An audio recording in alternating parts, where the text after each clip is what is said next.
आप लोगों की मेहनत से, आप लोगों के आशीर्वाद से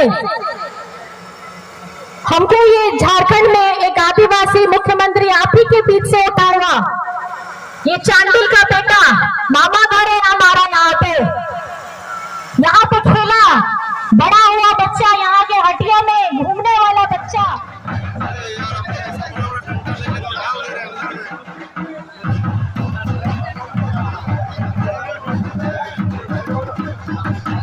आप लोग से आग्रह है कि आप लोग मंच के इधर उधर नहीं रहकर मंच के सामने, आप लोग मंच के सामने से हटे। हमारे अतिथि को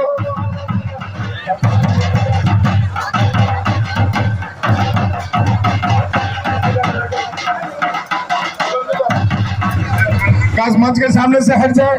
डॉक्टर शुभेंदु महतो जी से आग्रह है कि गुलदस्ता लेकर हमारे अतिथि श्रीमती कल्पना सोरेन जी को स्वागत करें। अभी हमारे मुख्य अतिथि आदरणीय कल्पना सोरेन जी का स्वागत कर रहे हैं। झारखंड मुक्ति मोर्चा के जिला अध्यक्ष डॉक्टर शुभेंदु महतो आदरणीय कल्पना सोरेन जी का बुके देकर स्वागत करते हैं। विकास करते नहीं है। आप देखेंगे तो यहाँ पर सबसे बड़ा मुद्दा है आज के युवा और आज के जितने भी लोग यहाँ आए हैं, बेरोजगारी सबसे ज्यादा उनको त्रस्त कर रही है। बेरोजगारी चरम सीमा पार कर चुकी है और साथ ही में यहाँ पुनर्वास का भी बहुत बड़ा मुद्दा है। जैसे कि चांडिल डैम की बात हो गई, तो अगर ना जमीन मिली है तो कहाँ जाएंगे हम। इसीलिए मेरे पिताजी ने बहुत अपनी आवाज उठाने की कोशिश, चांडिल डैम का जो मुद्दा था उसे कैसे आगे ले, जो परेशानी उसका कोई समाधान ढूंढा जाए। पर जहाँ पे हम खड़े हैं, हमें ना अपनी जमीन तो ले ही ली, पर साथ ही में अगर मुआवजा भी नहीं दिया तो बेचारा कहाँ जाएगा। हम मनुष्य का जीवन तो जी रहे हैं, पर हमारी जो परेशानी है अगर उसका कोई सामने वाला समाधान न ढूंढेगा और सिर्फ बरगलाने की बातें करेगा और बात करेगा विकास की, पर असलियत स्थिति क्या है, जमीनी स्तर पर अगर कोई कितना विकास हो पाया है, यहाँ सब विकास के, तो जरूरत है कि आपकी आवाज कोई उठाए। और ये चुनाव आप इसीलिए चुनने वाले हैं अपने सांसद को जो आपकी आवाज उठा पाएगा। मैं आई तो हूँ यहाँ पर, पहली बार तो नहीं, बहुत बार आई हूँ, पर आपके सामने अगर पहली बार आई हूँ तो ये जरूर कहूंगी कि मुझे एक मौका दीजिए कि आपकी बेटी और बहन आपकी आवाज बन सके और आपकी आवाज को बुलंद कर सके। मेरे पिताजी का एक बहुत पुराना रिश्ता रहा है, इसीलिए मैं चाहती हूँ कि वो रिश्ता मैं आगे बढ़ा पाऊँ।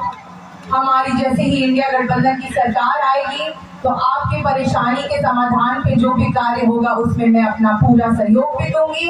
और साथ ही में हमारी जब सरकार आएगी तो ऐसी बहुत सारी योजनाएं हैं जो हम तुरंत ही लागू करेंगे। जैसे महिलाओं को 1 लाख रुपए देने की बात, 1 लाख रुपए सालाना महिलाओं के खाते में देंगे। मजदूरी के लिए 400 रुपए दिन के मनरेगा में देंगे। किसानों का कर्ज माफ करेंगे और जिस दाम पर धान बिकता है उसकी भी कानूनी गारंटी लाएंगे।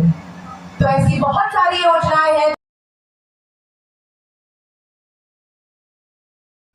ভোট পরব আসছে 25 তারিখে, ভোট পরব আছে, যেটা সব পরব ভোট বছরে একবার করে হয়, লেকিন ভোট পরব 5 বছরে একবার হয়।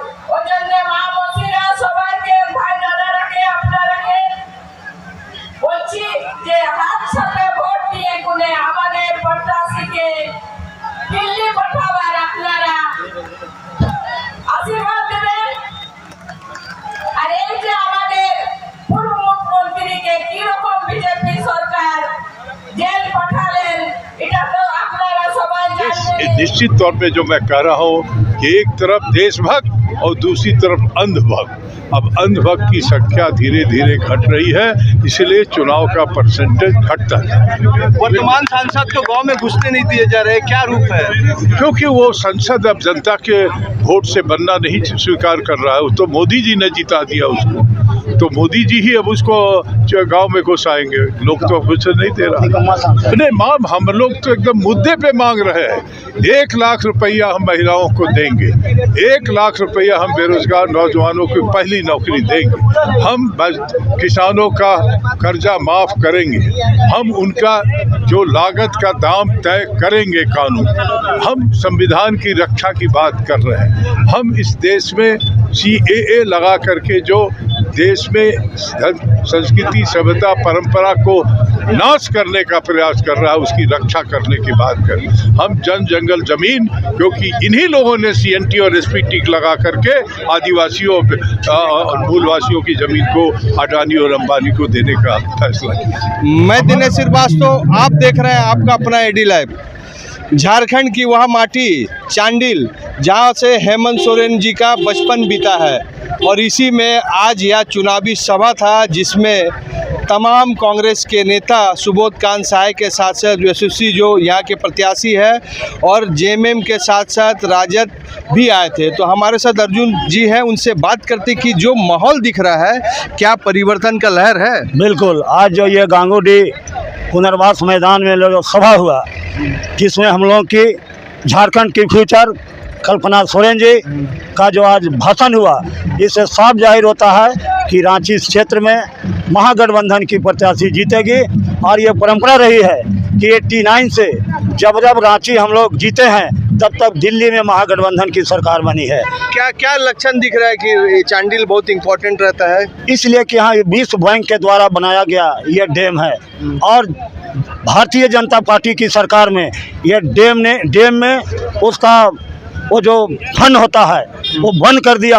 आज 2 वर्षों से यहाँ मुआवजा नहीं मिल रहा है, कार्ड नहीं बन रहा है।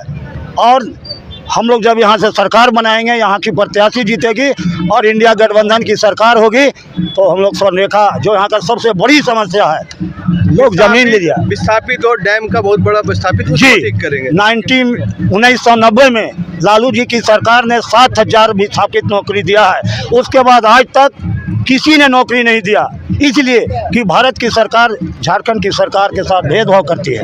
इसीलिए हम लोग का ये आज हम लोगों ने संकल्प लिया है कि ये यशस्वी सहाय जीतेगी और दिल्ली में महागठबंधन की सरकार बनेगी।